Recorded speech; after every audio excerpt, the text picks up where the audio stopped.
You assume heartbreak only lives in your head, something you push through until it fades. Ancient doctors disagreed. They called it a real disease. Most people assume the opposite, that ancient life was too brutal for dwelling on heartbreak. Actually, entire medical systems were built to treat that pain. Physicians across continents agreed on one point. A broken heart was an illness, with symptoms, causes, and cures written into serious medical texts. And once you know this, everything else makes sense. The strange remedies, the desperate treatments, doctors who took an aching heart completely seriously.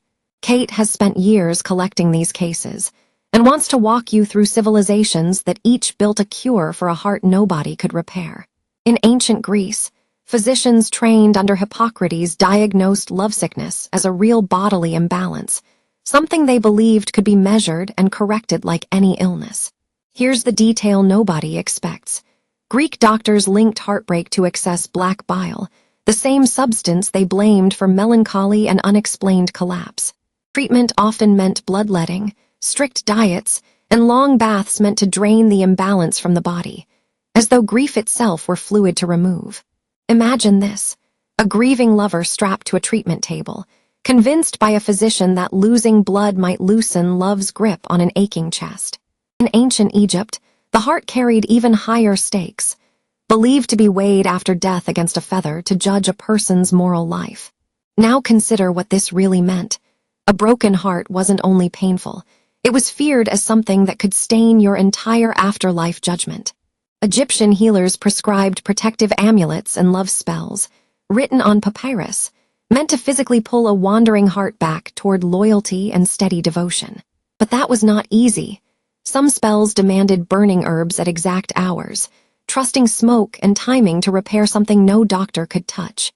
Turns out, the truth is even stranger in medieval Europe, where universities taught a formal diagnosis called amor hereos, or heroic love sickness.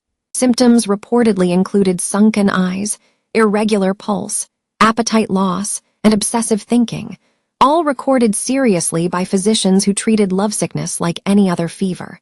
Here's what actually happened next. Cures included distraction, hard labor, and in extreme documented cases, encouraged travel far away from the source of pain. One widely copied medical manuscript even warned untreated lovesickness could progress into madness or physical wasting, a warning doctors repeated across nearly 3 centuries. Now here's where it gets interesting. In the Islamic Golden Age, the physician Avicenna developed a clever diagnostic trick built to uncover hidden lovesickness. He would name people one by one while quietly tracking a patient's pulse, watching for the moment their heartbeat spiked at one specific name. Think about surviving that, having your own body betray your secret feelings through nothing more than a suddenly racing pulse under a physician's testing fingers.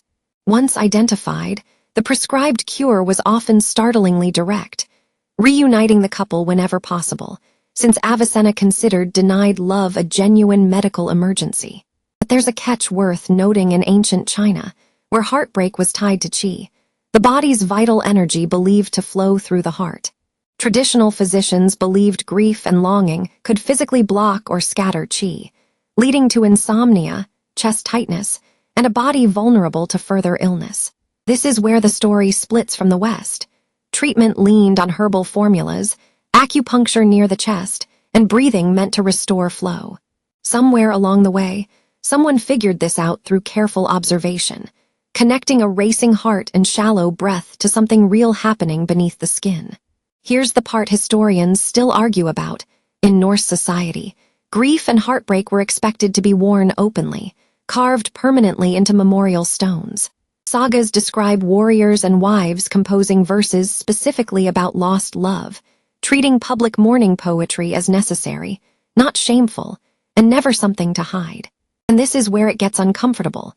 Some records describe grief so severe it was blamed for sudden collapse, decline, and death within weeks.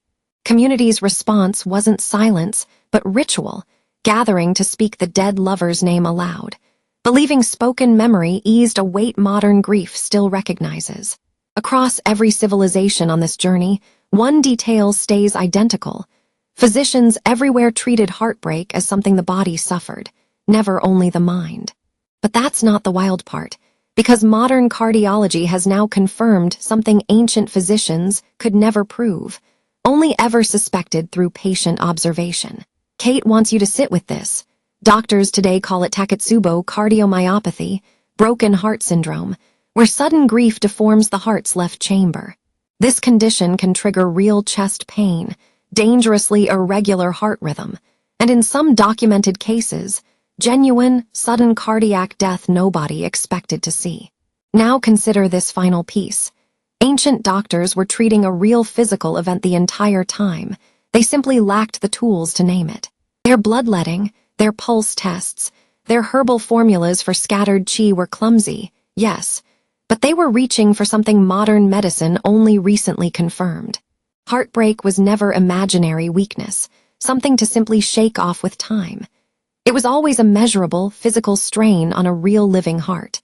Kate looks back over every civilization on this journey and asks you plainly whether you still think a broken heart was ever only a metaphor. You once assumed heartbreak only lived in your head, easy to push through until it faded. Now you know it lived in your chest, too.